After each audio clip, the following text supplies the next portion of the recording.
नमस्कार, मैं आर के पाल आप सभी दर्शकों का स्वागत करता हूं आपके अपने न्यूज़ चैनल शहर का दर्पण में।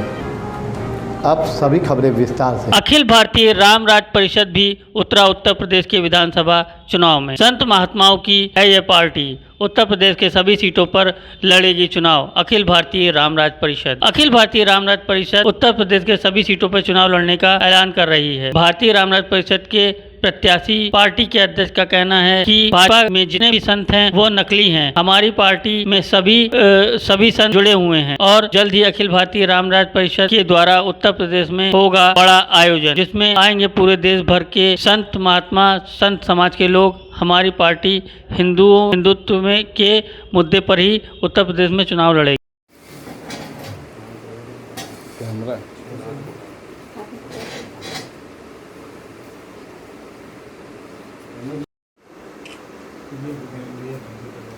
पार्टी का क्या नाम बताया आपने? अखिल भारतीय राम राज परिषद।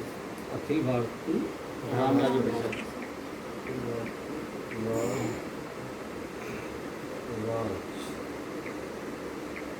मैं महास्वामी श्रीमद धर्मदत्त जी महाराज, सर्वोच्च समिति अखिल भारतीय राम राज्य परिषद। अखिल भारतीय राम राज्य परिषद सन 1952 में जनसंघ हिंदू महासभा के साथ संयुक्त मोर्चा से कांग्रेस से लड़ा था, जिसमें हमारे 3 सीट आए थे लोकसभा के। भारतीय जनता पार्टी भी साधु संतों की पार्टी और हिंदुत्ववादी तो पार्टी पहले एक प्रश्न आपको कैसे करें? मैं बता रहा हूँ। 2 प्रकार के संत हैं संसार में।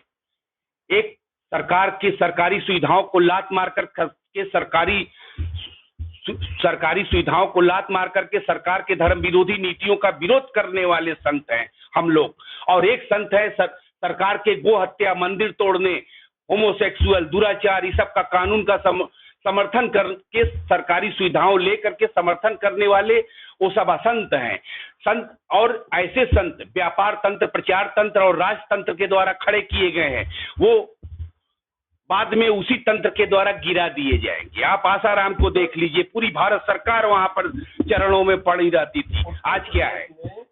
बहुत सी पार्टियां चुनाव लड़ी, किसी पार्टी से आपकी विचारधारा क्या? नहीं, कोई धर्म सापेक्ष कोई राजनीतिक दल नहीं है। हम धर्म सापेक्ष अपने आप में हैं और हमारे साथ संत समुदाय है और जो सच्चे संत है, सरकारी संत नहीं। देखिए, चुनाव में वोट सभी का चाहिए होता है। वोट मैं आपको बता दूं टोंक राजस्थान से सबका कह रहे हैं तो मत होता है मत।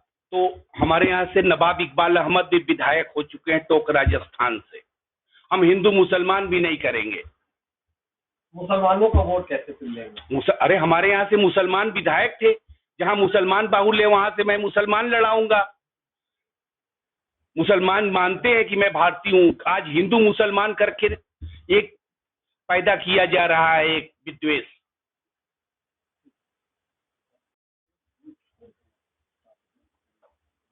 स्वामी जी, 2022 का चुनाव है।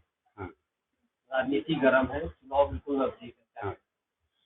तो उसमें हम लोग भी अंदर कट तैयारी किए हैं कि हमारे भी रामराज्यवादी प्रत्याशी जहां तहां उतरेंगे। हम लोगों को तो चुनाव नहीं लड़ना है, मगर हमारे लोग लड़ेंगे और वो भी धर्म सापेक्ष। हमारी पार्टी पवित्र राजनीतिक दल है, धर्म सापेक्ष राजनीतिक दल है और भारतवर्ष में जितनी सरकारी हिंदुत्व के नाम पर वर्णाश्रम विहीन राजनीतिक दल हैं, वो सब जो है धर्म का क्षति कर रहे हैं। इसलिए हम लोग को मैदान में आना पड़ा। आज राज सत्ता के द्वारा धर्म सत्ता को निगलने का प्रयत्न किया जा रहा है, प्रकल्प और प्रकार बनाए जा रहे हैं। रोज नए शंकराचार्य और महामंडलेश्वर अनाधिकृत रूप से बनाए जा रहे हैं। इसका हम लोग प्रतिकार करते हैं और हमारे कैंडिडेट लड़ेंगे। और धर्म के जितने भी धर्माचार्य हैं, सर्वोच्च जो सच्चे हैं, धर्म सम्राट स्वामी करपात्री जी महाराज के जो से जुड़े हैं, वो सब हमारे साथ हैं। भारतीय जनता पार्टी और आरएसएस दोनों को हिंदू पार्टी कहा जाता है और दोनों के साथ ही संत समाज अक्सर देखा जाता है। धर्म सम्राट स्वामी करपात्री जी ने एक ग्रंथ लिखा था, राष्ट्रीय स्वयंसेवक संघ और हिंदू धर्म। उन्होंने जड़ से उखाड़ कर फेंक दिया, मगर ये सब कोई विद्वान संत न होने से ये सब फिर पनप गए। संघ जो है ये विदेशी संस्था है। आर्य समाजी और नमाजी मूर्ति पूजा को नहीं मानते, इसलिए हम लोग इनको हिंदुत्व के रूप में नहीं मानते। हिंदू धर्म पूर्व जन्म आधारित और वर्णाश्रम व्यवस्थित है। हिंदू धर्म में नर से नारायण बनने की सुंदर व्यवस्था है।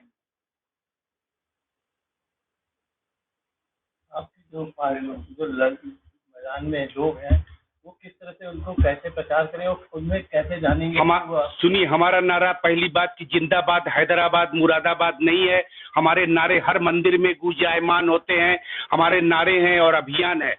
धर्म की जय हो, अधर्म का नाश हो, प्राणियों में सद्भावना हो, विश्व का कल्याण हो, गोवध बंद हो, भारत अखंड हो, शासन विधान शास्त्रीय हो, धर्म स्थलों की मर्यादा सुरक्षित रहे, धर्म एवं शिक्षा में सरकारी हस्तक्षेप बंद हो, धर्मेण शासिते राष्ट्रे न च बाधा प्रवर्तते। जब धर्म शासित राष्ट्र होगा तो कोई बाधा नहीं होगा। धर्म के बगैर राजनीति विधवा है और राजनीति के बगैर धर्म विधुर है। बीजेपी गवर्नमेंट का शासन सत्ता चल रहा है, क्या लगता है कि और पार्टियां उसमें? शासन सत्ता में हम लोग का सहयोग था और हमारे संत उनको आशीर्वाद देते रहे हैं। अब सबका खत्म हो गया। अब 100 सीट के लिए भी महंगे हो जाएंगे योगी और उनकी भाजपा। और उत्तर प्रदेश में रामकृष्ण का अवतार हुआ है। ये बहुत बड़ा प्रदेश है।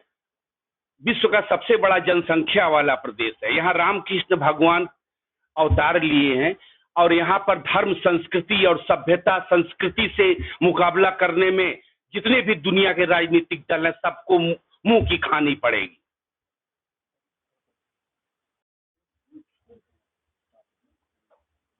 स्वामी जी, 2022 का चुनाव है। हाँ। राजनीति गर्म है, चुनाव बिल्कुल नजदीक है। हाँ। तो उसमें हम लोग भी अंदर कट तैयारी किए हैं कि हमारे भी रामराज्यवादी प्रत्याशी जहां तहां उतरेंगे। हम लोगों को तो चुनाव नहीं लड़ना है मगर हमारे लोग लड़ेंगे और वो भी धर्म सापेक्ष। हमारी पार्टी पवित्र राजनीतिक दल है, धर्म सापेक्ष राजनीतिक दल है और भारतवर्ष में जितनी सरकारी हिंदुत्व के नाम पर वर्णाश्रम विहीन राजनीतिक दल हैं वो सब जो है धर्म का क्षति कर रहे हैं। इसलिए हम लोग को मैदान में आना पड़ा। आज राज सत्ता के द्वारा धर्म सत्ता को निगलने का प्रयत्न किया जा रहा है। प्रकल्प और प्रकार बनाए जा रहे हैं। रोज नए शंकराचार्य और महामंडलेश्वर अनाधिकृत रूप से बनाए जा रहे हैं। इसका हम लोग प्रतिकार करते हैं और हमारे कैंडिडेट लड़ेंगे। और धर्म के जितने भी धर्माचार्य हैं सर्वोच्च जो सच्चे हैं, धर्म सम्राट स्वामी करपात्री जी महाराज के जो से जुड़े हैं वो सब हमारे साथ हैं। भारतीय जनता पार्टी और आरएसएस दोनों को हिंदू पार्टी कहा जाता है और दोनों के साथ ही संत समाज अक्सर देखा जाता है। धर्म सम्राट स्वामी करपात्री जी ने एक ग्रंथ लिखा था राष्ट्रीय स्वयंसेवक संघ और हिंदू धर्म। उन्होंने जड़ से उखाड़ कर फेंक दिया मगर ये सब कोई विद्वान संत न होने से ये सब फिर पनप गए। संघ जो है ये विदेशी संस्था है। आर्य समाजी और नमाजी मूर्ति पूजा को नहीं मानते। इसलिए हम लोग इनको हिंदुत्व के रूप में नहीं मानते। हिंदू धर्म पूर्व जन्म आधारित और वर्णाश्रम व्यवस्थित है। हिंदू धर्म में नर से नारायण बनने की सुंदर व्यवस्था है। आपकी जो मैदान में लोग हैं वो किस तरह से उनको कैसे प्रचार करें और उनमें कैसे जानेंगे? सुनिए, हमारा नारा पहली बात कि जिंदाबाद हैदराबाद मुरादाबाद नहीं है। हमारे नारे हर मंदिर में गूंजायमान होते हैं। हमारे नारे हैं और अभियान है। धर्म की जय हो, अधर्म का नाश हो, प्राणियों में सद्भावना हो, विश्व का कल्याण हो, गोवध बंद हो, भारत अखंड हो, शासन विधान शास्त्रीय हो, धर्म स्थलों की मर्यादा सुरक्षित रहे, धर्म एवं शिक्षा में सरकारी हस्तक्षेप बंद हो, धर्मेण शासिते राष्ट्रे न च बाधा प्रवर्तते। जब धर्म शासित राष्ट्र होगा तो कोई बाधा नहीं होगा। धर्म के बगैर राजनीति विधवा है और राजनीति के बगैर धर्म विधुर है। बीजेपी गवर्नमेंट का शासन सत्ता चल रहा है, क्या लगता है कि और पार्टियां उसमें? शासन सत्ता में हम लोग का सहयोग था और हमारे संत उनको आशीर्वाद देते रहे हैं। अब सबका खत्म हो गया। अब 100 सीट के लिए भी महंगे हो जाएंगे योगी और उनकी भाजपा। और उत्तर प्रदेश में रामकृष्ण का अवतार हुआ है। ये बहुत बड़ा प्रदेश है। विश्व का सबसे बड़ा जनसंख्या वाला प्रदेश है। यहाँ रामकृष्ण भगवान अवतार लिए हैं और यहाँ पर धर्म संस्कृति और सभ्यता संस्कृति से मुकाबला करने में जितने भी दुनिया के राजनीतिक दल हैं सबको मुंह की खानी पड़ेगी। मत होइए कंफ्यूज, देखते रहिए शहर का दर्पण न्यूज़, क्योंकि खबरों की नब्ज पहचानते हैं हम। फिर अगले बुलेटिन में मुलाकात होगी, तब तक के लिए नमस्कार।